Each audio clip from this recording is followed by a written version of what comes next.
Hello everyone, সকলোকে স্বাগতম জনালো যিসকলে বেংকিং এক্সাম প্ৰিপাৰেচন কৰিবলৈ গৈ আছে আপোনালোকে হয়তো জানে যে কাৰেন্ট এফেয়াৰ্স যেটো পাৰ্ট আহে মেইনছত তাতে কাৰেন্ট এফেয়াৰ্সৰ লগতে ষ্টেটিক বেংকিংৰ কিছুমান কোৱেশ্চন আহে আৰু নৰমালিও আপুনি বেংকে পৰীক্ষা দিবলৈ গলে বেংকৰ কথাটো জানিবই লাগিব ইন্টাৰভিউটো খুদিব আপোনাক বা মেইনছতো আহিব ইয়াৰ ওপৰতে গতিকে আমি একদম বেসিক সিৰিজৰ পৰা আৰম্ভ কৰি বেংকিংৰ আমি গুটেখিনি নলেজৰ মই এটা প্লেলিষ্ট বনাম ভাবি আছো আৰু এখিনি আপোনালোকে চাই নিজে নোটছখিনি বনাই ল'ব আৰু এই গুটেখিনি বস্তু আপোনালোকৰ কাৰণে মই প্ৰভাইড কৰি আছো মোৰ যেহেতু বেংকত 3 বছৰ হ'ল বেংকিং সেক্টৰতে আৰু মই বেংকৰ বহুতখিনি নলেজ আছে মই হেতু নিজৰ একসেপ্ট কৰো মানে বহুতখিনি কাম কৰো যেহেতু সো আজি আমি হিষ্টৰী অফ বেংকিং হে পাৰ্টটো আমি আজি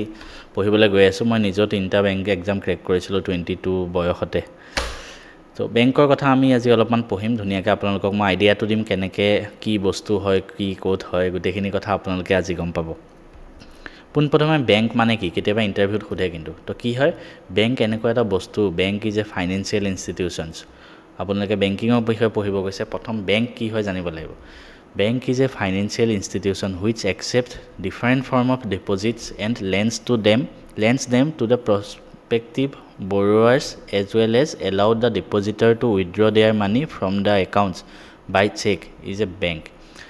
bank এনেকুৱা এটা বস্তু সহজ ভাষাত যদি মই কৈ দিও জুনে কি কৰে পইচা একসেপ্ট কৰে ডিপোজিটৰৰ পৰা আৰু সেই পইচা বেলেগক লোন হিচাপে প্ৰভাইড কৰে তো বেংকৰ কাম হিমাননে মানে সহজ ভাষাত যদি আমি বুজাও এনে বহুত কাম থাকে এনে মেইন বেংক কি হয় পইচা লয় আৰু সেই পইচাটো লোন হিচাপে দিয়ে হেতুৱে একিতে আমি আজি যেহেতু আমাৰ টপিকটো আছে হিষ্টৰী অফ বেংকিং তাৰ মানে বেংকিংৰ ইতিহাস আমি অলপ চলপ পঢ়িম তো আপোনাক যদি কেতিয়াবা খুদে ভাৰতৰ প্ৰথম বেংক কোনটো হয় তো ভাৰতৰ প্ৰথম বেংক আছিল বেংক অফ হিন্দুস্তান মনত ৰাখিব ঠিক আছে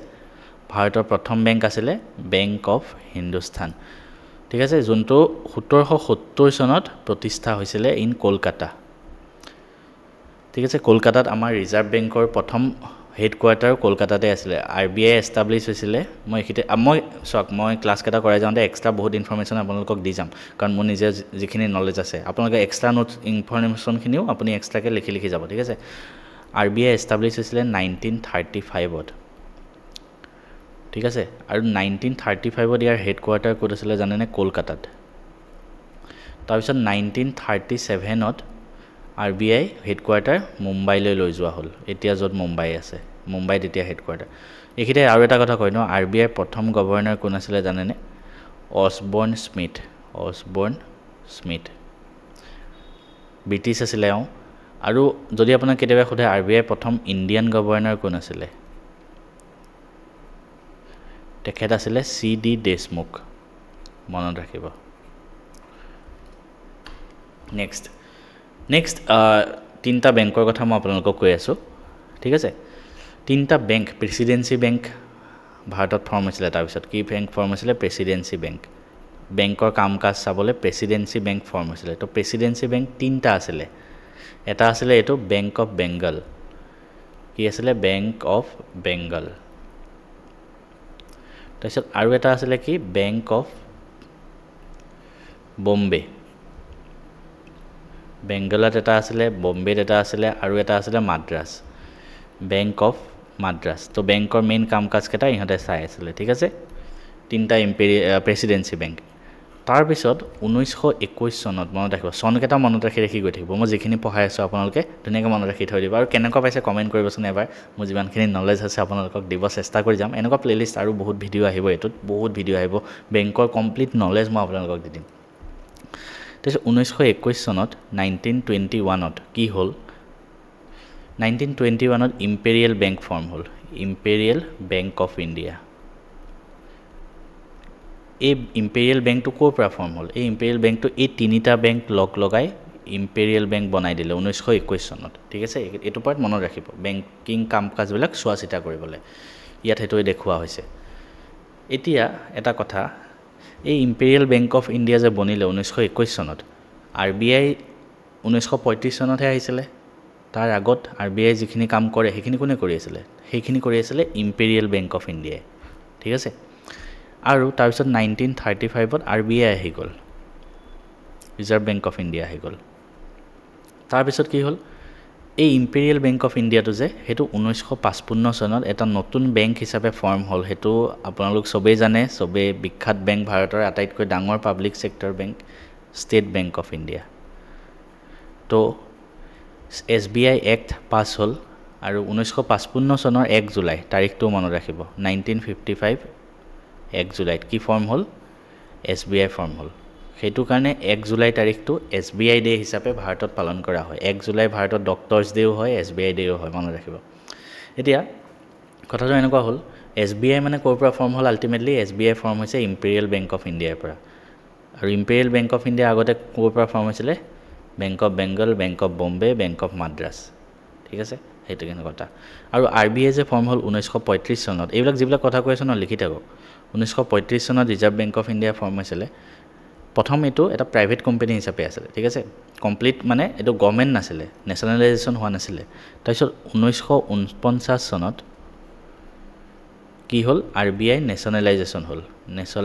নেশনালাইজেশন অফ RBI মানে ভাৰত চৰকাৰে ৰিজাৰ্ভ বেংক অফ ইণ্ডিয়াৰ গোটেইখিনি শেয়াৰ কিনি ল'লে আৰু 1949 চনৰ পৰা RBI এটা গভৰ্নমেন্ট অৰ্গানাইজেশন হৈ গ'ল আৰু 1949 চনতে এখন এক্টটো পাছ হৈছিলে যিসকলে বেংকিং এক্সাম প্ৰিপাৰেচন কৰে জানে BR এক্ট মানে বেংকিং ৰেগুলেশন এক্ট সেইখন কি হয় সেইখন হয় মই আপোনালোকক আকৌ দেখাই এইখিনি যোনে লিখা নাই স্ক্ৰিনশ্বট মাৰি লওক নহলে লিখি লওক মই কাটি আছো 1949 ত কি ফৰ্ম হেৰি হ'ল বেংকিং ৰেগুলেশন এক্ট এতিয়া আমি সবেই জানো ভাৰতত যিমান বেংক খোলে ভাৰতত যিমান NBFC খোলে শেয়াৰ ৰেগুলেট কোনে কৰে তাৰ মেইন যোনটো ফাদাৰ বুলি কয় যাক ঠিক আছে ৰুল বেংক বিলাক চলিবৰ কাৰণে ৰুল কোনে বনায় RBI বনায় RBI যেনেকৈ কয় বেংক বিলাক তেনেকৈ চলিব লাগিব আৰু সেই বস্তুটো কোনখন এক্টৰ আন্ডাৰত RBI ওপৰত হেতু পাৱাৰ আছে বেংকিং ৰেগুলেশন এক্টৰ ওপৰত 1949 ৰ BR এক্টৰ আন্ডাৰত হেতু RBI পাৱাৰ দিয়া আছে এটা চাওক ইম্পেৰিয়েল বেংক অফ ইণ্ডিয়া মই আপোনালোকক অলৰেডি ক'লো যে এটো কি ফৰ্মাল মোৰ ফোনটো বাজি আছে মই চাৰ্জাৰ লগাই থৈছিলো চাওক ইম্পেৰিয়েল বেংক অফ ইণ্ডিয়া কি হয় imperial bank of India was formed by amalgamation of Bank of Bengal, Bombay and Madras. মই যিখিনি কথা ক'লো নোটছত এখিনি লিখি দিছো 1955 ত এটো SBI ফৰ্ম হ'ল তাৰ পিছত আৰু কেইটামান কথা আমি জানো আহকচোন আপোনাক যদি কেতিয়াবা পৰীক্ষাত সোধে ফাৰ্স্ট স্বদেশী বেংক অফ এটো হয়তো ইয়াত লিখা নাথাকিব পাৰে মোৰ নলেজৰ পৰা কৈ আছো ফাৰ্স্ট স্বদেশী বেংক অফ ইণ্ডিয়া হেতু যদি আপোনাক কেতিয়াবা সোধে হেতু কি হয় পাঞ্জাব নেশনাল বেংক মনত ৰাখিব ফাৰ্স্ট স্বদেশী বেংক কেতিয়া আহিছিল 1994 চনত মনত ৰাখিব কিয় এটুক স্বদেশী বেংক বুলি কোৱা হয় it was the first bank purely managed by Indians আৰু এই বেংকটো প্ৰথম লাহোৰত খোলা হৈছিল পাঞ্জাবৰ লাহোৰত মনত ৰাখিব এইকেজন মানুহৰ নেতৃত্বত খোলা হৈছিল লালা ৰাজপথ ৰায় বাবু পুৰুষোত্তম লাল S দয়াল সিং এণ্ড আদাৰ্স ঠিক আছে তো ভাৰতৰ ফাৰ্স্ট স্বদেশী বেংক PNB 1894 চনত খোলা হৈছিল মনত ৰাখিব তাৰ পিছত আৰু এটা আছিল first Indian commercial bank wholly owned and managed by Indians central bank of India এটো বেংকো আছে ঠিক আছে এই দুইটা কথা আপোনালোকে মনত ৰাখিব আৰু এটা কথা এখিতে মই লিখি দিছো first Indian bank to open A foreign branch কাৰণ ভাৰতৰ বহুত কেইটা বেংকৰ ফৰেনতো ব্ৰাঞ্চ আছে যেনেকৈ SBI আৰু বেলেগ দেশতো ব্ৰাঞ্চ আছে তো হেনেকে ফৰেন বেংকত ফৰেন ব্ৰাঞ্চ খোলা ভাৰতৰ প্ৰথমটো বেংক কি আছিল বেংক অফ ইণ্ডিয়া এটো এটা নেশনালাইজ বেংক হয় ঠিক আছে মনত ৰাখিব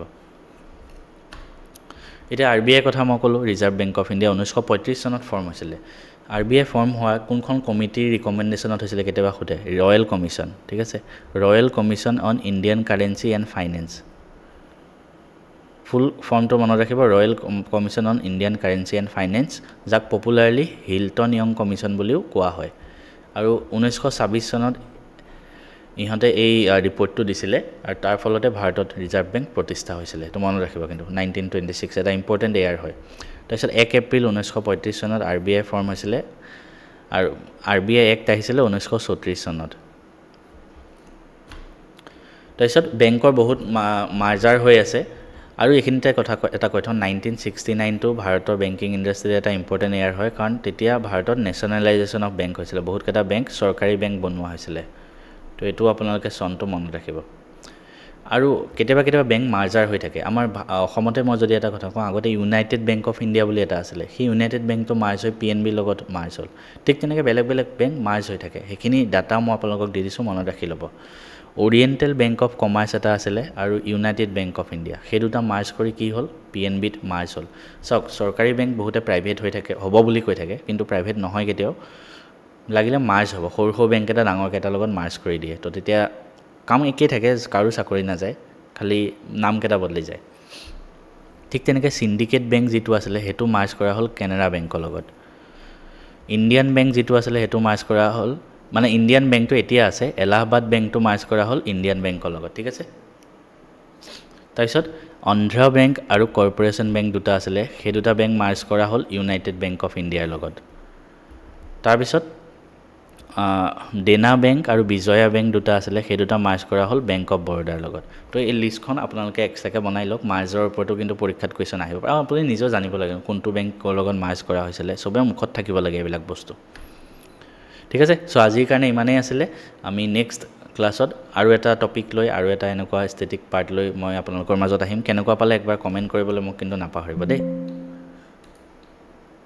সকলে যিকোনো বেংকিং এক্সামৰ প্ৰিপাৰেশ্যন কৰিবলৈ গৈ আছা আৰু তোমালোকৰ কাৰণে মই এটা ইম্পৰ্টেণ্ট ইনফৰমেশ্যন লৈ আছোঁ দুটা ইনফৰমেশ্যন এই ইম্পৰ্টেণ্ট ইনফৰমেশ্যনটো বেছি ভাল মানে এইটো চবৰ কাৰণে মই বহুত সুবিধাৰ্থে এই বস্তুটো মই প্ৰস্তুত কৰি উলিয়াইছোঁ এইটো হ'ল বেংকিং এক্সামৰ যিবিলাক ক্লাৰিকেল হ'ব তোমালোকৰ IBPS ক্লাৰ্ক SBI ক্লাৰ্ক ঠিক আছে এই দুইটাতে তোমাৰ IBPS আৰু SBI ক্লাৰ্ক এক্সাম হয় আৰু সেই দুইটা সিলেবাস একেই ঠিক আছে ইয়াতে সেইটো কাৰণে IBPS ক্লাৰ্ক এণ্ড SBI ক্লাৰ্কৰ মই মক টেষ্ট লৈ আছোঁ মক টেষ্ট তোমালোকে বেলেগ বেলেগ জেগাত মক টেষ্ট দিব লাগে পুৰা ধুনীয়াকৈ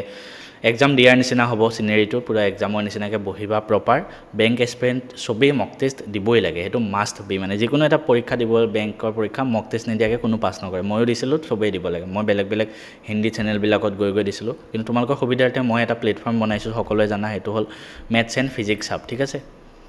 মেথছ এণ্ড ফিজিক্স হাব সেইটো এটা এপ্লিকেশ্যন হয় তোমালোকে এপটো গুগল প্লে ষ্ট'ৰৰ পৰা ডাউনলোড কৰিব পাৰিবা আৰু তোমালোকে আইফোনতো পাই যাবা আইফোনত ডাউনলোড কৰিবৰ কাৰণে কি কৰিবা ক্লাছ প্লাছ এপটো ডাউনলোড কৰিবা ক্লাছ প্লাছ ঠিক আছে তাৰপিছত নিজৰ মোবাইল নম্বৰ দিবা আৰু তাতে অৰ্গেনাইজেশ্যন কোড এটা বিচাৰিব তাত কোড এইটো দিবা চ' VTAADB তেতিয়া তোমাৰ আমাৰ এপটোত লগ ইন হৈ যাব আইফোনত এনেকৈ কৰিবা আৰু এণ্ড্ৰইডত ডাইৰেক্ট এই প্লে ষ্ট'ৰৰ পৰা এইটো এপ ডাউনলোড কৰি ল'লে হ'ল ঠিক আছে তাৰপিছত তোমালোকে কি কৰিবা এইটো বাই কৰিব লাগিব ঠিক আছে আৰু ইয়াতে পাবা কি চোৱা ফাৰ্ষ্ট অফ অল IBPS ক্লাৰ্কৰ 196টা মক টেষ্ট 196 মক টেষ্ট ভাবা ইমানগাল টেষ্ট মই তোমালোকক দি আছোঁ এইটো পেন পেপাৰ বেছড মানে সেনেকুৱা টেষ্ট নহয় পুৰা কম্পিউটাৰত বহি প্ৰপাৰ মক টেষ্ট দিয়া নিচিনাকৈ পুৰা এক্সামত দিয়াৰ নিচিনাকৈ মক টেষ্ট হয় ঠিক আছে PDF নহয় এইটো তোমালোকে যেনেকৈ মক টেষ্ট দিয়া এক্সামত বহি তেনেকৈ হয় ইয়াৰ উপৰি মেমৰি বেছড কিছুমান পেপাৰ থাকিব এইখিনিও PDF নহয় ঠিক আছে PDF নহয় এইখিনি মক টেষ্ট হয় প্ৰপাৰ টাইমাৰ চলি থাকিব ওপৰত ধুনীয়াকৈ তেনেকৈ মক টেষ্ট হিচাপে দিব পাৰি আৰু ৰিচেণ্টলি যিবিলাক এক্সাম হৈ গৈছে তাৰো এইখিনি টেষ্ট আছে ইয়াতে ভিতৰত ফোল্ডাৰকেইটাৰ ভিতৰত সোমাই গ'লে তোমালোকে এনেকৈ পাবা মেইনছৰ কাৰণেও হৈ যাব ঠিক আছে মেইনছৰ কাৰণেও এইখিনি ল'লেই এনাফ মেইনছৰ কাৰণে পাবা ফুল লেংথ মক টেষ্ট আছে প্ৰিলিমছৰ কাৰণে 30টা মেইনছৰ কাৰণে 12টা ছেকশ্যনেল টেষ্ট আছে মানে বেলেগ বেলেগ ছাবজেক্ট ৱাইজ টেষ্টবিলাকো আছে মেথছৰ আছে ধৰা ইংলিছৰ আছে ৰিজনিঙৰ আছে তাৰপিছত চেপ্টাৰ টেষ্টটো আছে চেপ্টাৰ টেষ্ট বহুত ইম্পৰ্টেণ্ট এটা চেপ্টাৰ পঢ়িলা প্ৰত্যেকটো চেপ্টাৰৰ টেষ্ট পাবা ইয়াৰ উপৰি আকৌ ভিতৰত গ'লে আকৌ এক্সট্ৰা মেমৰি বেছড পেপাৰ আছে তো ইমানখিনি বস্তু মই তোমালোকক দি আছোঁ ঠিক আছে এতিয়া এই বস্তুখিনি প্ৰাইচটো কিমান হ'ব এই প্ৰাইচটো ইয়াতে লিখা আছে কিমান 2000 কিন্তু বৰ্তমান সময়ত এই কোৰ্সটো বৰ্তমান সময়ত মই কি কৰা হৈছে জানানে 50 ষ্টুডেণ্টৰ কাৰণে ৰাখা হৈছে মানে যিমান জলদি পাৰি লৈ লোৱা নহলে স্লট ফুল হৈ গ'লে এই টেষ্টটো ফুল হৈ যাব ঠিক আছে তাৰপিছত আৰু কোনো এড কৰিব মই নোৱাৰিম আৰু ইয়াতে প্ৰাইস 2000 দেখা থকা হৈছে কিন্তু বৰ্তমান অফাৰত তোমালোকে এই গোটেইখিনি কোৰ্স মাত্ৰ 450 रुपीजত পাবা মাত্ৰ 450 এইখিনি যদি তুমি বেলেগত ল'ব যোৱা 1000 1200 1500 2000 হিমান পৰিব কিন্তু মাত্ৰ 450 रुपीज পৰিব কাৰণ এই মক টেষ্টখিনি মই নিজে কোৱেশ্চনখিনি বনাইছো আৰু এপত ডাইৰেক্ট আহি না যায় মই বেলেগ ইঞ্জিনিয়াৰিং ইঞ্জিনিয়াৰ দি পেলাই আমাৰ এপৰ জনে বেকএণ্ডত কাম কৰে তেওঁলোকক মই পইচা দি পেলাই এইটো বনাইছোঁ ঠিক আছে মই এনেই বনাই দিয়া নাই মই বহুত টকা দিব লগা হৈছে এইটো বনাওঁতে তো মই মিনিমাম এটা প্ৰাইচ মোৰ যাতে একোৱে লাভ নহওক সেইটো কাৰণে মই তোমালোকৰ সুবিধাৰ্থে 450 ৰুপিজত গোটেইখিনি মই দি দিম যিমানখিনি দেখিলা গোটেইখিনি জাষ্ট 450 ৰুপিজত পাই যাবা পাবৰ কাৰণে কি কৰিব লাগিব ইয়াত গৈ পেলাই তোমালোকে জইন নহবা তোমালোকে কি কৰিবা তোমালোকে জইন কৰিবলৈ মোক মেছেজ কৰিবা 8638987814 ঠিক আছে মনত ৰাখিব নাম্বাৰটো 8 বা ডাইৰেক্ট ইয়াতে কমেন্ট কৰিলে হ'ল আমাৰ কমেন্টত কমেন্ট কৰিলে হ'ল মই নাম্বাৰটো দি দিম 8638987814 তাৰ পিছত মেছেজ কৰাৰ লগে লগে মই তোমালোকক মোৰ গুগল পে কিউআৰ কোডটো পঠাই দিম তাত তোমালোকে পেমেন্ট কৰিবা তাৰ পিছত মই এপত গৈ পেলাই মই নিজে পাৰ্সোনালি তোমালোকক এড কৰি দিম কোনো চিন্তা কৰিব নালাগে অটোমেটিক জয়েন হৈ যাব পাৰিবা ডাইৰেক্ট এপত গৈ জয়েন হ'লে কিন্তু 2000 টকা প্ৰাইস পৰে কিন্তু বৰ্তমান ডিসকাউন্টত মই নিজে এড কৰি দিম তোমালোকক জয়েন কৰিবৰ কাৰণে মোক যিমান জলদি পাৰি ইয়াতে মেছেজ কৰা যিমান জলদি পাৰি ঠিক আছে এটা আপডেট দি থওঁ যিসকলে এই ভিডিওটো চাই আছে আপোনালোকে হয়তো বেংকিং এক্সামৰ যদি প্ৰিপাৰেচন কৰিব বিচাৰিছে মই কিছুমান কোৰ্স নিজৰ ফালৰ পৰা প্ৰস্তুত কৰিছো আৰু ফাৰ্স্ট অফ অল কৈ থওঁ এই কোৰ্স কেটা কিয় ল'ব লাগে এই কোৰ্সখিনি কমপ্লিটলি মই ডিজাইন কৰা মই নিজে কোৱেশ্চন বিচাৰি আপোনালোকৰ কাৰণে পিডিএফ আকাৰে বনাইছো আৰু মই নিজে যেহেতু বেংক এক্সাম ময়ো ক্ৰেক কৰিছিলো তিনটা ফাৰ্স্ট মই ক্ৰেক কৰিছিলো IBPS clerk then IBPS SO IT officer আৰু আৰবিআই তো মই নিজৰ যিখিনি নলেজ আছে সেইখিনি হিচাপত মই এইকেটা কোৰ্স আপোনাৰ কাৰণে প্ৰস্তুত কৰিছো কাৰোবাৰ যদি মন যায় ল'ব পাৰে ফাৰ্স্ট অফ অল কোৰ্স কেটা কথা কৈ থওঁ এটা আছে ইংলিশ বান্ডল ফৰ বেংকিং এটা আছে ৰিজনিং বান্ডল ফৰ বেংকিং এটা আছে মেথছ বান্ডল ফৰ বেংকিং গুটেকেটাৰ প্ৰাইস মাত্ৰ 250 रुपीस ইয়াত আপোনালোকে কি পাব ইয়াত আপোনালোকে চেপ্টাৰ ওয়াইজ কি পাব যিমান চেপ্টাৰ আছে সবৰে chapter wise MCQ plus PYQ previous year question ঠিক আছে তাৰ লগতে ইয়াৰ ডিটেইল সলিউশনো থাকিব পিডিএফ প্ৰত্যেকটো চেপ্টাৰ আপোনালোকে প্ৰেক্টিস কৰিবৰ কাৰণে জোৰ তোৰ পৰা বিচাৰি ফুৰিব লাগে তো এগাল মান এটা সাবজেক্টৰ কমেও 10000 টা আপোনালোকৰ এমসিকিউ আছে পাৰ সাবজেক্ট ঠিক আছে এটা সাবজেক্টত 249 ইয়াৰ উপৰি আপুনি মেথছৰ কোৰ্সটোত নিউ প্যাটাৰ্নৰ ডিআই পাই যাব এক্সট্ৰাকে ইংলিছৰ কোৰ্সটো আমাৰ বেংকিংত বেছিখিনি ৰিডিং কম্প্ৰেhensionে আহে তো ইয়াত 100 সেট 100টা সেট আপোনালোকৰ আৰসিএ দিছো হিমানখিনি প্ৰেক্টিস কৰিলে হৈ যাব একগাল মান আছে ৰিজনিংত স্পেশাল ফিচাৰ এটোৱে যে 1000 পাজল আছে 1000 পাজল এক্সট্ৰাকে আছে চেপ্টাৰ ওয়াইজ বস্তুটো আছে তাৰ উপৰি এখিনি এক্সট্ৰা বস্তু আপুনি কোৰ্স কেটাত পাই যাব কি আছে মই আকৌ এবাৰ দেখাই দিছো চাওক ইংলিছৰ হেনেকে 14টা চেপ্টাৰৰ তাৰপিছত 100টা ৰিডিং কম্প্ৰেhension ৰিজনিং 1000টা পাজল মেথছৰ বেলেগে চেপ্টাৰ ওয়াইজ এমসিকিউ আৰু নিউ প্যাটাৰ্ন ডিআই বেলেগে তো পাৰ সাবজেক্ট 10000 এমসিকিউ আৰু এই গুটেইখিনি যদি আপুনি একেলগে ল'ব বিচাৰে এটা বান্ডলতে বেংক মহা বান্ডল বুলি হেতু জাস্ট 479 কাৰণ সবে ল'ব বিচাৰে তো এটো মই একেবাৰে কম দাম ৰাখি দিছো 479 रुपीस এটা 249 কে আছে সাবজেক্ট ওয়াইজ ললে তিনটা ললে তো আপোনাৰ বেছি হৈ যাব 750 কে অলমোস্ট 750 হৈ যাব তো হেতুকে মই কম দামত 479 ত তিনটা সাবজেক্ট ইয়াত আপুনি মেথছ ৰিজনিং ইংলিশ যেখিনি কলো হে গুটেখিনি ইয়াত ভিতৰতে পাই যাব আৰু ইয়াৰ ফিচাৰ এটোৱে যে ইয়াত আপুনি মক পেপাৰ পাই যাব এক্সট্ৰাকে তো আই হোপ এটো লোৱাটো বেছি ভাল কাৰণ ইয়াত মক টেষ্টৰ পেপাৰ আছে 25টা ঠিক আছে মক টেষ্টৰ পেপাৰ যদি কোনোবা বেলেগে ল'ব বিচাৰে হেতু মই বেলেগকে ৰাখিছো হেতু আপোনাৰ জাস্ট 199 ৰি 25টা মক পেপাৰ পাই যাব পিওৰ কাৰণে হা মই ইয়াত ক্লাৰ্কৰ বাৰু এড কৰিম পিছত পিওৰ কাৰণে 25টা মক পেপাৰ তাৰে 10খন প্ৰিলিমছৰ 15খন মেইনছৰ মই অলপ আগত যেখিনি কোৰ্স কলো হেখিনি মেইনছৰ কাৰণে হৈ যাব হে পিডিএফ খিনি ললে প্ৰেক্টিছৰ কাৰণে এনাফ আৰু মই নিজে যেহেতু মেথছখিনি বেছি ভালকে পাৰো মোক যদি ইংলিশ পঢ়াব দিয়ে মই পঢ়াব নোৱাৰিম কিন্তু মেথছ যদি পঢ়াব দিয়ে বা ৰিজনিং পঢ়াব দিয়ে মই পঢ়াই দিব পাৰিম ধুনিয়াকে তো হেতু কাৰণে মই মেথছৰ ধুনিয়াকে মই এক্সপ্লেইন কৰি বুজাই ভিডিও আকাৰে এটা কোৰ্স প্ৰস্তুত কৰিছো হেতু জাস্ট 1500 টকা আৰু এই যিমান বিলাক কোৰ্স হল গুটেখিনি লাইফ টাইমৰ কাৰণে আপুনি পাই যাব আৰু এই কোৰ্সটোত 1500 টকাত আপুনি গুটেখিনি পাই যাব আপোনাৰ এমসিকিউ চেপ্টাৰ ওয়াইজ খিনি তো মই বান্ডল খিনি থাকিবই প্ৰেক্টিছৰ কাৰণে তাৰ উপৰি ভিডিও এখিনি হল ভিডিও 5টা ভিডিও স্পিড মেথছৰ এৰিথমেটিকৰ 13টা ডিআৰ 5টা আৰু ইয়াত এড হৈ গৈ থাকিব যিমান দিন হৈ থাকিব তো কম দামত থাকুতে গুটেখিনি কোৰ্স লৈ লওক আপোনাৰ নিজৰে ভাল হ'ব লবৰ কাৰণে আপুনি কি কৰিব মেথছ এণ্ড ফিজিক্স হাব সেই এপটো ডাউনলোড কৰি লওক ঠিক আছে মেথছ এণ্ড ফিজিক্স হাব সেই এপটো ডাউনলোড কৰি ডেছক্ৰিপশ্যনত লিংকো দিয়া থাকিব আপুনি এপটো ডাউনলোড কৰি বেংক SSC বুলি এটা ফোল্ডাৰ থাকিব সেই ফোল্ডাৰটোত গ'লে আপুনি বাই কৰি ল'ব পাৰে অথবা আপোনালোকৰ সুবিধাৰ কাৰণে ডেছক্ৰিপশ্যনত ধুনীয়াকৈ লিংক দি থৈ দিম তাৰ পৰা বাই কৰি ল'ব পাৰে